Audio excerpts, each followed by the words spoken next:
ಕೆಲಸ ಮಾಡಬೇಕಾದ್ರೆ ನಾವು ಎಷ್ಟೇ ತೊಂದರೆ ಕೊಟ್ಟು ಎಷ್ಟೇ ಬೈಕೊಂಡ್ರು ಸಹಿತ ಬೀಳ್ಕೊಡುಗೆ ಸಮಾರಂಭದಲ್ಲಿ ಮಾತ್ರ ಎಲ್ಲರೂ ಪ್ರೀತಿಯಿಂದಾನೆ ನಮಗೆ ಕಳಿಸ್ತಾರೆ. ಅದೊಂದು ಬಹಳ ಒಂದು ಸುಸಂಸ್ಕೃತವಾದಂಥ ಒಂದು ಪದ್ಧತಿ. ನಾವೆಲ್ಲರೂ ನನಗೆ ತುಂಬಾ ಪ್ರೀತಿ ತೋರಿಸಿದ್ದಾರೆ ಹೊರತು ಅದನ್ನು ಆರೋಗ್ಯ ಇಲಾಖೆ ಹೊರತು ಬಹಳ ಹೆಚ್ಚಿನ ಸಂಖ್ಯೆ ಇದ್ದಾರೆ.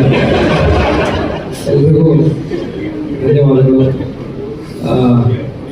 ಶಿವಮೊಗ್ಗ ಜಿಲ್ಲೆಯಲ್ಲಿ ನನಗೆ ಬಹಳ ಒಂದು ಉತ್ತಮವಾದ ಒಂದು ಟೀಮ್ ಇತ್ತು. ಇಲ್ಲಿ ಇನ್ನೂ ಸಹಿತ ಇದೆ. ನನಗೆ ನಾನ್ ಡಿ ಸಿ ಇದ್ದಾಗ ಬಹಳ ಒಳ್ಳೆ ಒಂದು ಟೀಮ್ ಇತ್ತು.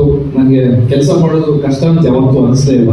ಇದು ಬಹಳ ಬಹಳ difficult district. One of the ರಾಜ್ಯದಲ್ಲಿ ಒಂದು 4-5 ಅತ್ಯಂತ ಡಿಫಿಕಲ್ಟ್ ಡಿಸ್ಟ್ರಿಕ್ಟ್ಸ್ ಅಲ್ಲಿ ಶಿವಮೊಗ್ಗ ಸಹಿತ ಬಂದು. ಬಟ್ ನನಗೆ ಯಾವತ್ತೂ ಆ ಭಾವನೆ ಬಂದಿಲ್ಲ. ಯಾಕಂದ್ರೆ ನನ್ನ ಜೊತೆ ಬಹಳ ಒಳ್ಳೆ ಒಂದು ತಂಡ ಇತ್ತು. ತಾವೆಲ್ಲರೂ ನನ್ನ ಜೊತೆಗಿದ್ರಿ. ಎಲ್ಲ ಪಬ್ಲಿಕ್ ಆಯ್ತು, ಮೀಡಿಯಾ ಆಯ್ತು, ಜನಪ್ರತಿನಿಧಿಗಳಾಯ್ತು, ಅವರು ನನ್ನ ಜೊತೆಗಿದ್ರು. ಸೊ ಬಹಳ ನನಗೆ ಉತ್ತಮವಾಗಿ ಒಂದು ಕೆಲಸ ಮಾಡಲಿಕ್ಕೆ ಅವಕಾಶ ಆಯಿತು. CCF ಸರ್, ಹನುಮಂತಪ್ಪ ಸರ್ ಹೇಳ್ತಾ ಇದ್ರು ಅವಾಗ, ನಾವು ಈಗ ಈ ಅವಧಿಯಲ್ಲಿ ಸೈಲೆಂಟ್ ಆಗಿ ಯಾರಿಗೂ ಒಂದು ಅಂದಾಜಿಲ್ಲ, ಸುಮಾರು ಒಂದು 7,000 ಎಕರೆ ಈಗ ಸೆಕ್ಷನ್ 17 ಫೈನಲ್ ನೋಟಿಫಿಕೇಶನ್ ಹೋಗಿದೆ. ಅಂದ್ರೆ 7,000 ಎಕರೆ ಅಷ್ಟು ಜನರಿಗೆ ಒಂದು ಹಕ್ಕು ಬರಲಿಕ್ಕೆ ಅವಕಾಶ ಆಗುತ್ತೆ. ಅದೇ ರೀತಿ ಶರಾವತಿಯಲ್ಲಿ 9,001 ಎಕರೆ ನಾವು ಈಗ 60 ವರ್ಷ ಆಗದಿರುವಂತಹ ಕೆಲಸ ಅದನ್ನ ನಾವು ಮಾಡಿದೀವಿ. ಅದೇ ನೆಕ್ಸ್ಟ್ ಸ್ಟೇಜ್ ಇದೆ. ಪಬ್ಲಿಕ್ ಅವರು ಅದನ್ನ ಒಂದು ತಾರ್ಕಿಕ ಅಂತ್ಯಕ್ಕೆ ತಗೊಂಡು ಹೋಗ್ತಾರೆ ಅಂತ ಹೇಳಿ ನನಗೆ ಸಂಪೂರ್ಣವಾದ ಒಂದು ಭರವಸೆ ಇದೆ. ನಾನು ನೋಡ್ತಿದ್ದೆ ಫಾರೆಸ್ಟ್ ಡಿಪಾರ್ಟ್ಮೆಂಟ್ ಅವರು ನಮ್ಮ KDP ಮೀಟಿಂಗ್ ಆಯ್ತು, ಬೇರೆ ಬೇರೆ ಮೀಟಿಂಗ್ ಆಯ್ತು, ಮತ್ತೆ ನಿಮ್ಮ ಮಾಧ್ಯಮದಲ್ಲೂ ತಾವು ನೋಡ್ತಾ ಇದ್ರಿ, ಸಾರ್ವಜನಿಕರು ನೋಡ್ತಾರೆ. ನಿಮ್ಮ ಮೇಲೆ ಅವರು ಒತ್ತಡ ಹಾಕೋದಕ್ಕಿಂತ ಜಾಸ್ತಿ ನೀವು ಅವ್ರ ಮೇಲೆ ಒತ್ತಡ ಹಾಕ್ತಿರ್ತೀರಾ. ಅವರು ನೀವು ಫೀಲ್ಡ್ ಅಲ್ಲಿ ಬಂದು ತೊಂದರೆ ಕೊಡ್ತಾರೆ, ನಾವು ಒಪ್ಕೋತೀವಿ. ಆದ್ರೆ ಅವ್ರ ಅಧಿಕಾರಿಗಳಿಗೂ ಮೇಲೆ ಅಷ್ಟೇ ಒತ್ತಡ ಇದೆ, ಅಷ್ಟೇ ತೊಂದರೆ ಇದೆ.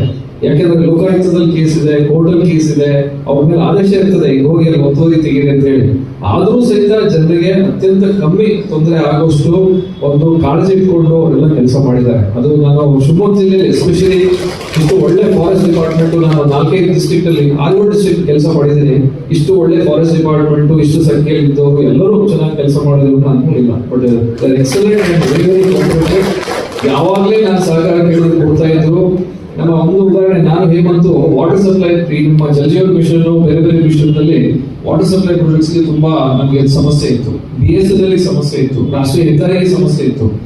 1-2 ಮೀಟಿಂಗ್ ಮಾಡಿ ಸುಮಾರು ಒಂದು 60-70 ಲೊಕೇಶನ್ಗಳನ್ನು ನಾವು ಜಸ್ಟ್ ಒಂದು ಮೀಟಿಂಗ್ ಮಾಡೋದ್ರಿಂದ ಸಾಲ್ವ್ ಮಾಡ್ಬಿಟ್ವಿ. ಅಲ್ಲಿ ಏನು ಫಾರೆಸ್ಟ್ ಇತ್ತು ಅಲ್ಲಿ RFO ಕಳಿಸಿದ್ವಿ, ACFಗಳು ಕಳಿಸಿದ್ವಿ, ಮಾತಾಡಿದ್ವಿ. ಅವರು ಒಂದು ಮುಕ್ತ ಮನಸ್ಸಿಂದ ಒಪ್ಕೊಂಡ್ರು. ಡೆವಲಪ್ಮೆಂಟ್ ಪ್ರಾಜೆಕ್ಟ್ಸ್ ಗೆ ನಾವು ಹೆಲ್ಪ್ ಮಾಡ್ತೀವಿ ಅಂತ ಹೇಳಿ ಬಂದ್ರು. ಬಹಳ ಈಸಿಯಾಗಿ ಇಂಥ ಪ್ರಾಬ್ಲಮ್ಸ್ಗಳು ಸಾಲ್ವ್ ಆಯಿತು. ಸೊ ನಮ್ಮ ಅಜಯ್ ಅವರಾಯ್ತು, ನಮ್ಮ ಪ್ರಸನ್ನ ಅವರಾಯ್ತು, ಶಿವಶಂಕರ್ ಇದ್ರು, ನಮ್ಮ ಅವರ ಒಳ್ಳೆ ಲೀಡರ್ ನಮ್ಮ ಹನುಮಂತಪ್ಪ ಸರ್